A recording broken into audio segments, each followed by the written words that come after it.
Touch is a nose boop to the palm of our hand. We can use this as a way to get our dog focused and ready for training, or a way to redirect them away from something we don't want them doing. Boy. Come here. Sit. Yes. Good boy. Down. Yes. Good boy. Sit. Sit. Yes. Good boy. Down. Yes. It's also important to be practicing sit and down in other locations. Just because they can do it at home does not mean they can do it in a more exciting or more stimulating novel environment. Sit. When in a new place, sometimes the dogs will need a little bit of extra help, like the hand signals or a little bit of luring, just to help them get used to doing it in a new place. And then once they realize that it's the same, you can fade out again. Nice job. Arlo, or come when called. You're going to call Arlo, come, and as soon as he turns to look at you, mark yes, and begin praising him all the way to you, and then he gets a treat. If you call and he doesn't respond right away, you want to pause for a second, and then if he still doesn't respond, you want to make some kind of noise and get his attention and start calling him again. Once he does, mark yes and begin to praise. It's really important that you mark that yes and start praising as soon as he turns to look at you. That's what gets them moving and excited to come. To help continue and to solidify his recall, we want to make sure we're practicing in lots of environments. So not just the fenced-in backyard, but also using a long leash in new places like parks where you can get that practice. You can also practice in other areas like an off-leash dog park. I will tend to go in those when there's nobody in there so we can get some practice getting farther recalls.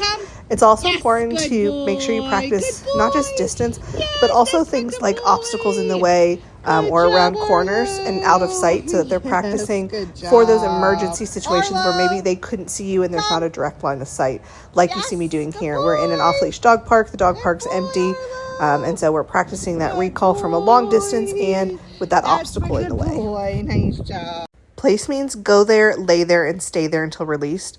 His release word is free. So in this scenario, you can see what we're practicing is kind of advancing his place to more distance, more time between reinforcement. But you can see I'm still coming back every once in a while and reinforcing him.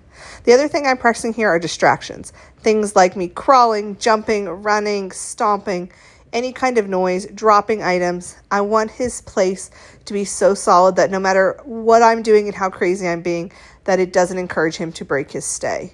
Going through doors, out of sight. So you can see I'm just practicing more and more distractions and then still periodically coming back and rewarding him before releasing. Another way we were going to practice is in real life situations. So here I've got all the dogs in the kitchen. So not only are we practicing in a real scenario in the kitchen, but we're also practicing with other dogs, which adds a level of distraction to it. And I'm going around the corner, so I'm also practicing going out of sight and moving around a lot with this one.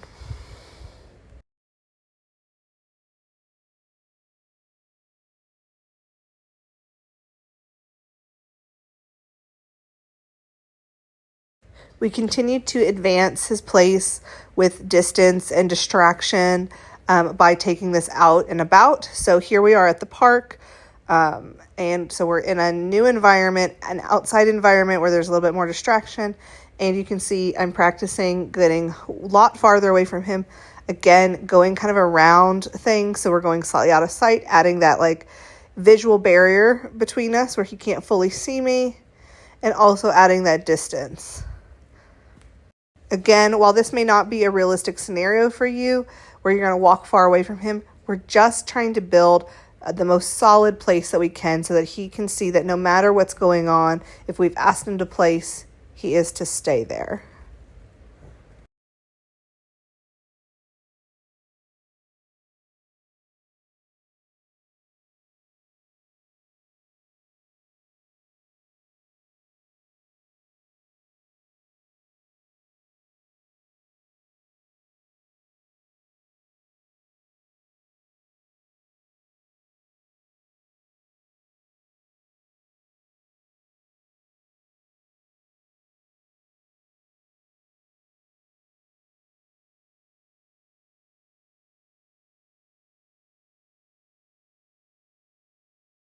And lastly is taking this into real scenarios. So here we are at a patio restaurant eating.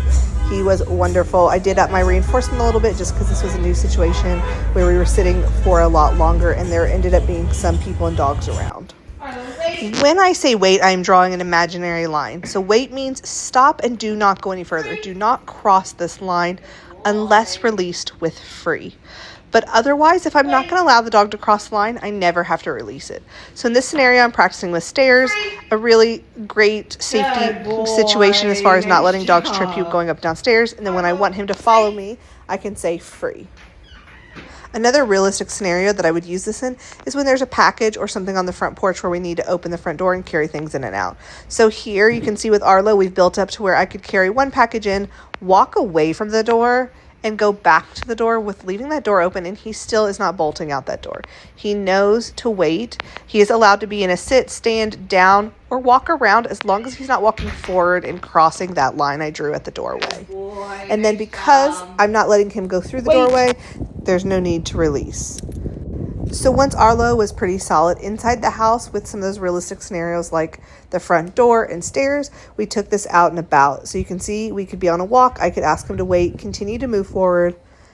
And again, that means do not go forward, do not cross that line. So he waits there until I come back, reward him, and then release him to continue walking forward with me. Here is an out and about kind of real scenario. I took him to the playground with my son.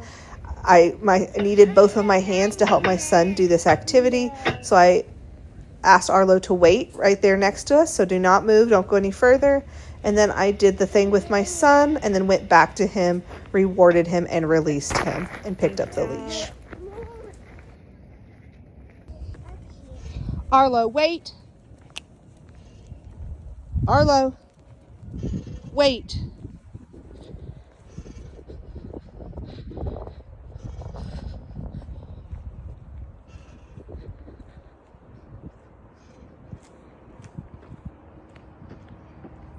Free.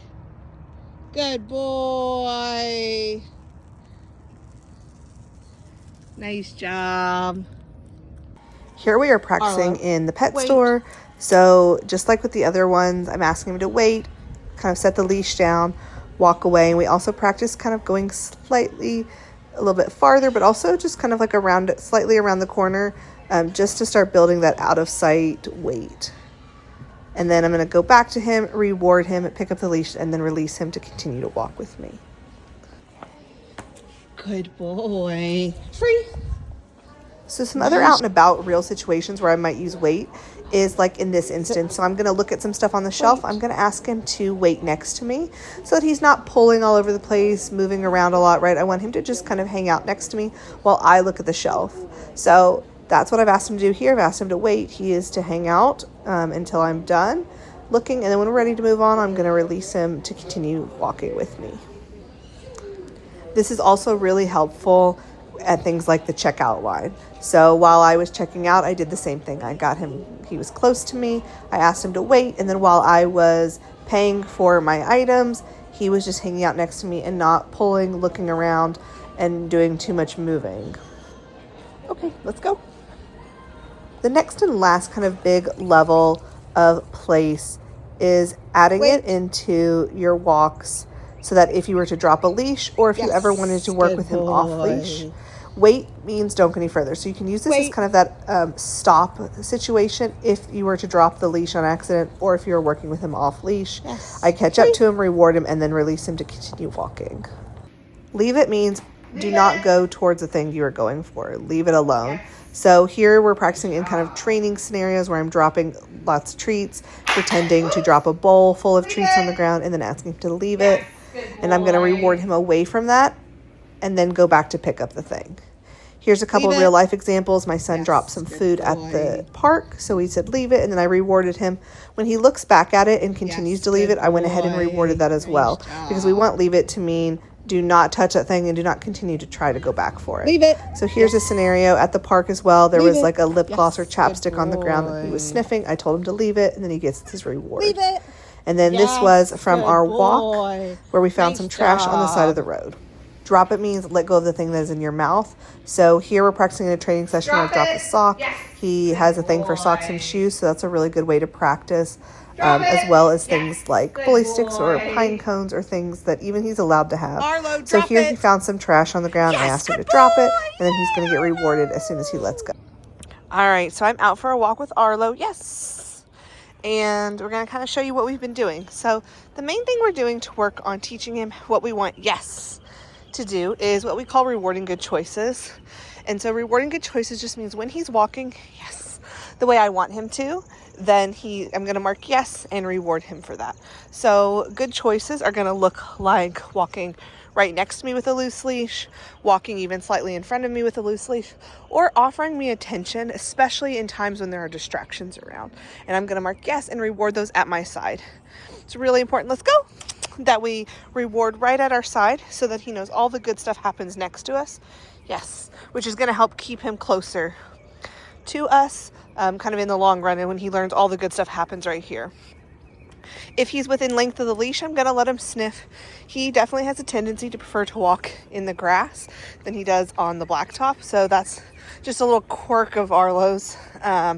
So I don't mind if he wants to walk there and he's a little wide because he's not pulling me. He's still keeping that leash nice and loose. Yes, good boy. Nice job. So throughout the walk, we're just going to be rewarding those good choices. And over time, as he gets better, you're going to reward a little less and a little less.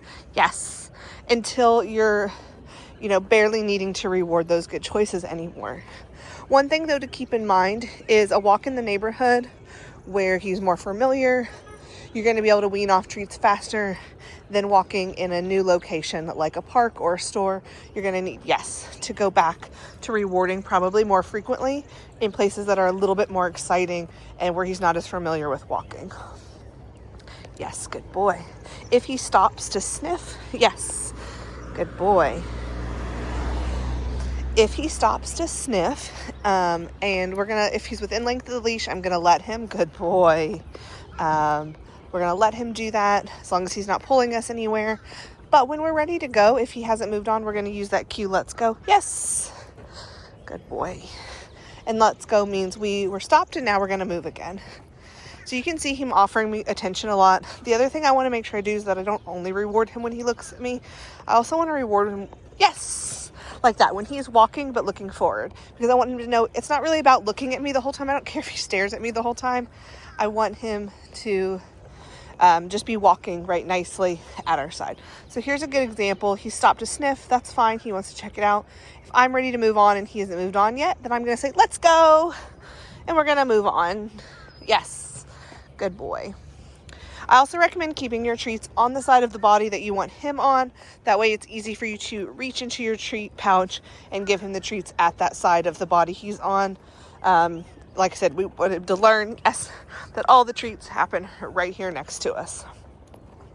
So this is kind of the main thing. If he does start to pull too much, we're going to do what I would call like a reset, where we kind of turn around and we try again. So he's not, he's walking very nicely right now. But if he were to start to pull, let's see, then I would, this way. We're going to turn ourselves around, do a little bit of a circle, and reset. Yes, good boy. It's just a way to, like I said, reset, get him back focused with you so you can continue on your walk. So this is pretty much the main thing you're going to be doing on walks with him. Make sure you have those treats, and then just know that over time, as he's offering you the good walking skills, this way, all the time, and then you can start weaning down by, to 75%, 50%, 25%, right, of those good choices, and rewarding less and less until you don't really need it and he just understands what we want from him on a walk. But you can see once he knows, that you're an opportunity for reinforcement, he is ready to walk and walk politely. Like I said, the biggest thing I would watch with rewarding him is don't only reward him when he's looking at you. Make sure to catch times when he is not looking, so that way he understands it's not just about staring at me. Yes, right. It's about the way you're walking, is what I'm trying to catch. Though I do still want to reward sometimes when he offers me attention, because I like that he's checking in and seeing what I'm doing. Yes, good boy. Because that means, right, he's thinking about us, and not just kind of in his own little world. One last thing I wanted to mention is, again, just where he can be. Like, he's in front right now, but he was not pulling, right? This leash is still loose. So I'm going to let him go a little in front on these neighborhood walks because I want him to get to explore and sniff. That's a really big part of walking for dogs. For most of our young active dogs, a walk is not that much exercise. It's more about kind of what I would say is stretching your legs, getting fresh air, and also getting out to explore and sniff and see the world. So it's more of a social outing than anything. So I want to allow them that time to get the sniffs. Let's go. When I'm ready to move on, right, we're going to cue, let's go. Yes, good boy. Nice job. And move him along. But again, right, as long as this leash is loose, he does not have to be directly beside me the whole time. You can see even with me walking at a pretty decent pace, he is still in front of me the majority of the time because our dogs just walk faster naturally. That's normal stride for them. So I don't want to expect that he's next to me the entire time, especially when there's opportunities for sniffing like in a neighborhood walk. This way. Yes, good boy. Nice job. Good boy. So here we are practicing the leash walking in some other areas. This is at a shopping center. And we're practicing kind of our loose leash walking, still doing those rewarding good choices. Just know that if you're in a busier scenario than this, there weren't a lot of people around. We were really just practicing kind of that novel environment versus the heavy distractions, that you might need to up those rewards for him to kind of stay with you. But then just like the neighborhood, you'll be able to slowly wean off of treats further and further. But just know that different environments are going to be on different timelines with the treats. So just be prepared. Always have those treats with you so that you are not in a spot where you're unable to reward him and then he's practicing bad habits. And again, here we are practicing another novel environment, which is going into the pet store. So same thing, we're going to practice our loose leash walking up and down aisles, and then making sure we are reinforcing him and rewarding him. You'll see here in a second, a dog comes kind of around the corner. He sees it. He kind of wants to go say hi, but instead I just kind of encourage him back my way with a little bit of a Arlo and call his name and that little kissy noise and get him right back on track and reward him for choosing to come back to me instead of continuing to pull towards the other dog. He's so friendly and he loves those other dogs, but I also want to make sure that he's not just pulling towards every dog. I want him to know that we will say hi sometimes, but the majority of the time we're just going to be passing by dogs and continuing going on our own way. So on that note, with passing dogs, that was kind of the one thing that was a little bit more exciting to them. He loves people, but he gets a little bit more excited about dogs. So something we practiced was just walking by places like dog parks and other dogs, and then doing what's called the look at that game. As soon as he looks at them, I'm going to mark yes and reward him. And so what you'll see he starts to do here is he sees the dog and then he's turning back to me and I'm marking and rewarding.